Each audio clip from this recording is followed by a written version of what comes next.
vocês. Na aula de ciências de hoje, vamos estudar o objeto do conhecimento, saneamento básico e as doenças.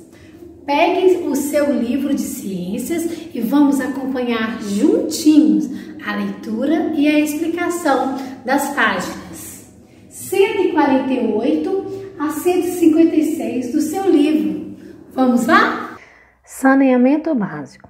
O saneamento básico é um conjunto de medidas adotada por uma região ou por uma cidade, com o intuito de prevenir doenças na população, melhorar a saúde e a vida das pessoas e, além disso, minimizar impactos que nós, seres humanos, podemos causar ao meio ambiente.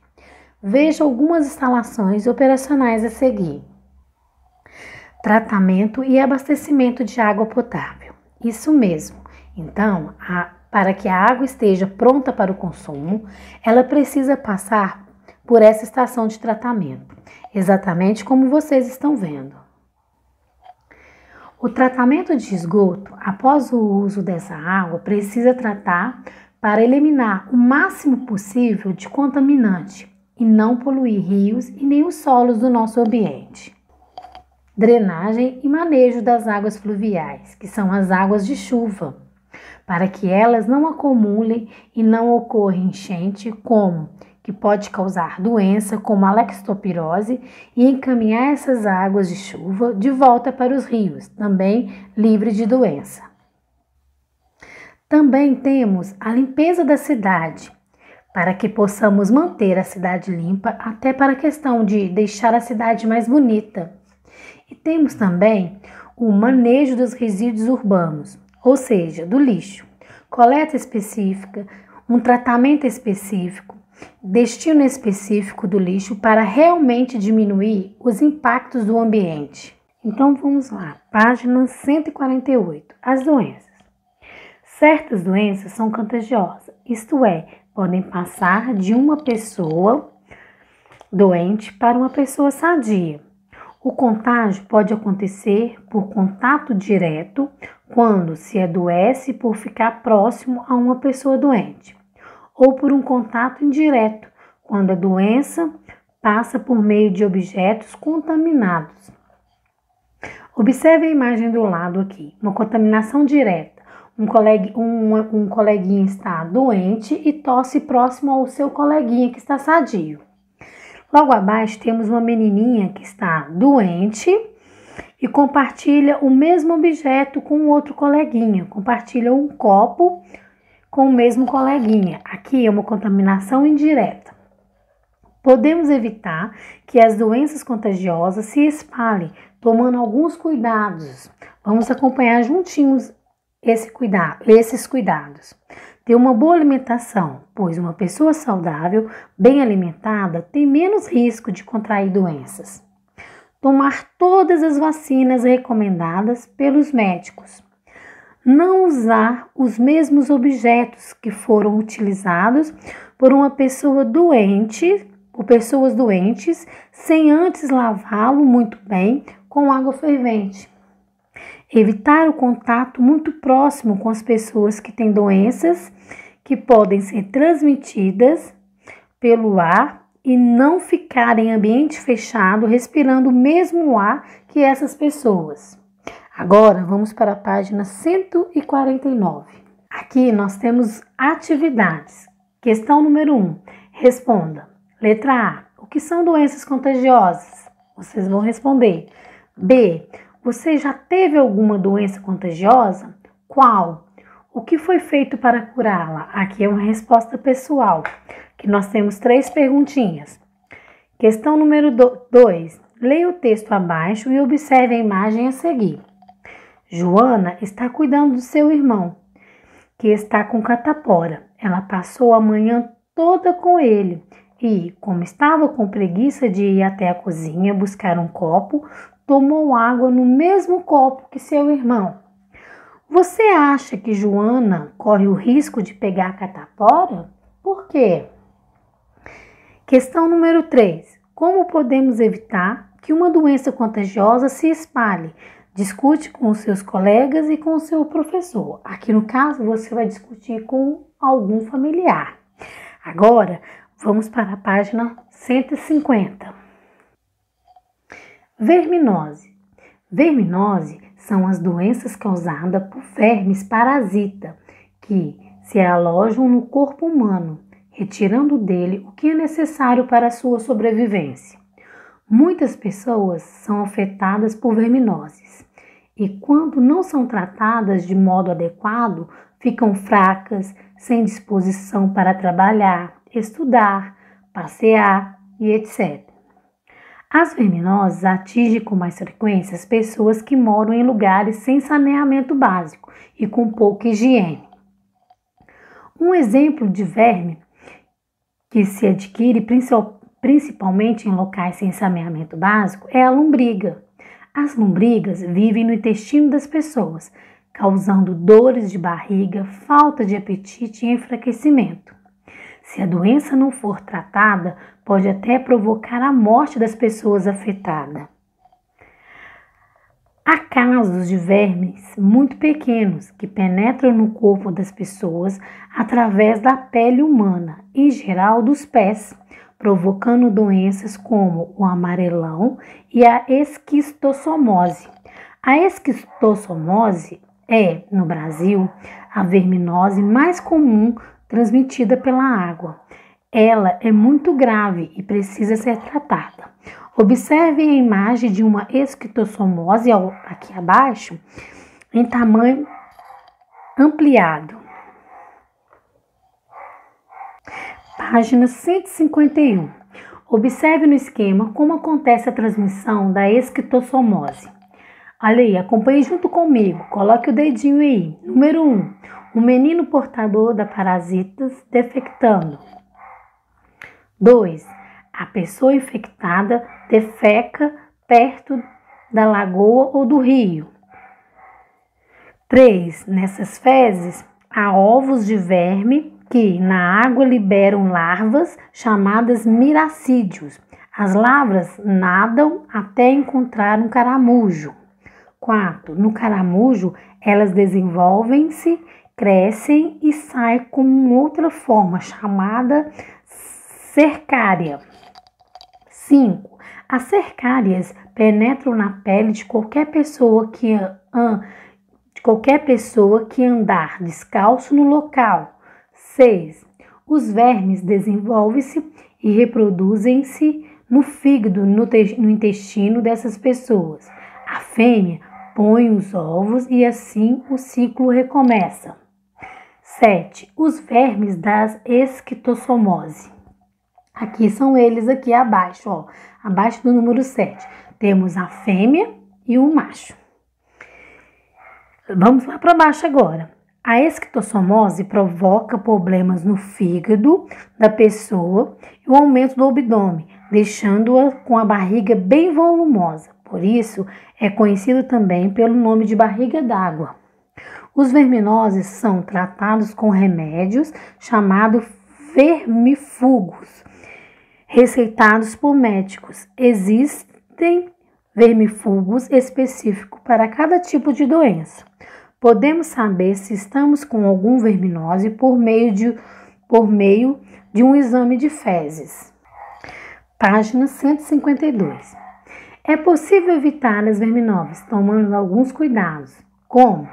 Vamos lá, acompanhar juntinhos.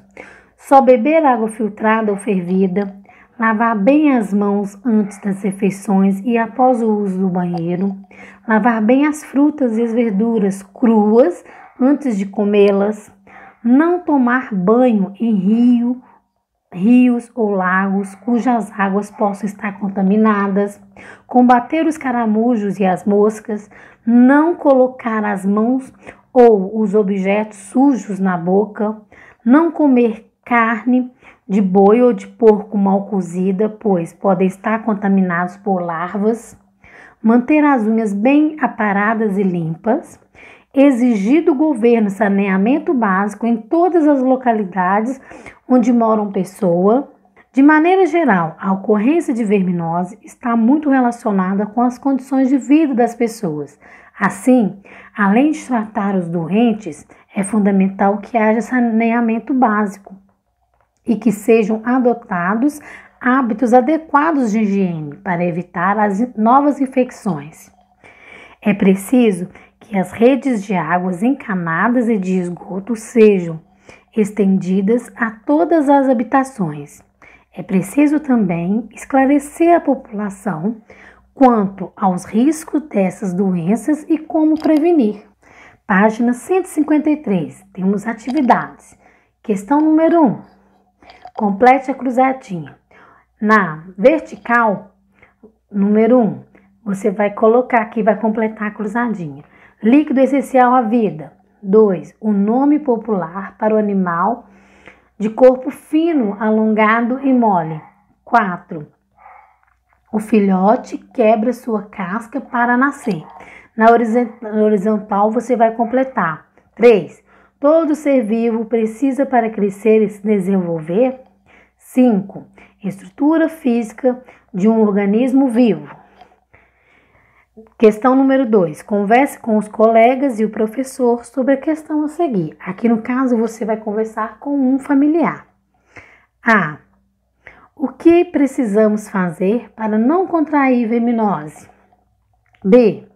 Em que locais as pessoas são mais atingidas pelas verminoses? E o que poderia modificar essa situação? Vamos agora para a página 154. Cólera. A cólera é uma doença causada por uma bactéria chamada Vibrião colérico. Ela ocorre geralmente em lugares onde não há saneamento básico e é transmitida por meio de água ou alimentos contaminados. A pessoa que contrai a doença tem diarreia forte, perde água em excesso e fica muito fraca, podendo chegar à morte. Ao lado temos a imagem dessa bactéria vista pelo microscópio. Aqui abaixo nós temos a dengue. Tenho certeza que você já ouviu falar muito sobre a dengue. Vamos lá? A dengue é transmitida pela picada do mosquito Aedes aegypti, infectado com o vírus causador dessa doença. O mosquito adquire o vírus quando pica uma pessoa doente, depois transmite às pessoas que picaram em seguida. Os sintomas da dengue são, entre outros, febre alta, manchas avermelhadas pelo corpo, vômito, dor nos olhos e nas articulações. Aos primeiros sintomas, deve-se procurar assistência médica e nunca se automedicar com comprimidos que contenham aécio. Podemos prevenir a dengue combatendo o mosquito transmissor. Para isso, devemos não deixar água parada, manter a caixa d'água fechada, escorrer a água dos vasos de plantas e colocar areia, fechar bem o saco de lixo, lavar as vasilhames para a água de animais domésticos e guardar garrafas com a boca para baixo. Ao lado temos a foto do mosquito Aedes aegypti, o transmissor da dengue. Página 155. Atividades. Número 1. Qual é o risco que as pessoas dessa casa estão correndo com a água parada nos vasos e nas garrafas? Vocês vão colocar aqui abaixo quais são os riscos que elas estão correndo. 2. Faça um cartaz com um tema a seguir e exponha na escola. Aqui no caso, eu vou pedir para cada um de vocês usarem uma folha de ofício, uma folha A4, e fazer um cartaz para mim sobre a dengue. Você pode colocar uma frase com alguma sugestão de como devemos prevenir, podem fazer um desenho e postem, por favor, no Instagram da tia Esmelinda para que possamos apreciar. 3. Pesquise e escreva alguns cuidados, além dos citados abaixo, que podem evitar a cólera. Beber somente água filtrada, fervida ou tratada com cloro, lavar bem as mãos após o uso do vaso sanitário e abaixo você vai colocar mais alguns cuidados. A 4 não precisa de vocês fazerem, beleza? Agora vamos para a página 156. Raiva. A raiva também é uma doença causada por vírus. Geralmente, ela é transmitida ao ser humano pela mordida e lambida de mamíferos contaminados, cães, gatos, morcegos, macacos.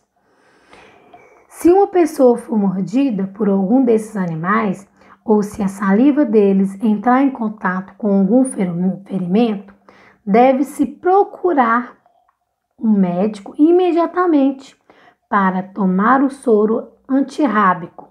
O soro antirrábico só é eficiente se a pessoa o receber antes de ficar doente, isto é, antes de apresentar os primeiros sintomas da doença. Esses sintomas são falta de apetite, insônia, dor de cabeça e mudança de comportamento. Para evitar a raiva, é necessário vacinar os animais domésticos todos os anos. Doenças de Chagas. A doença de Chagas é causada por um parasita que vive no intestino de um inseto sugador de sangue chamado barbeiro. Se o barbeiro estiver contaminado e picar alguém, o parasita vai para o sangue, provocando a doença. A doença de Chagas provoca mal-estar em geral, dor de cabeça e perda de apetite. Causa também danos ao coração e aos órgãos encarregados da digestão. Se as pessoas forem tratadas, conseguem manter-se em boas condições de saúde, mas a doença não tem cura. O barbeiro é encontrado com maior frequência em casas de pau a pique, isto é, com as paredes feitas de barro e galhos de árvores. Para combater o barbeiro e prevenir as doenças de Chagas, é necessário detetizar as casas e mantê-las sempre limpas. Página 157. Atividades. Júlio ganhou no seu aniversário o que ele mais queria, um lindo cãozinho. Qual deverá ser a primeira providência do menino? Por quê? Número 2. Que animais podem transmitir a raiva? 3. Veja as imagens abaixo e identifique quais são as doenças que poderão ser adquiridas se não houver cuidados. Turminha, espero que vocês tenham acompanhado juntinho comigo. Até a próxima aula. Um grande abraço!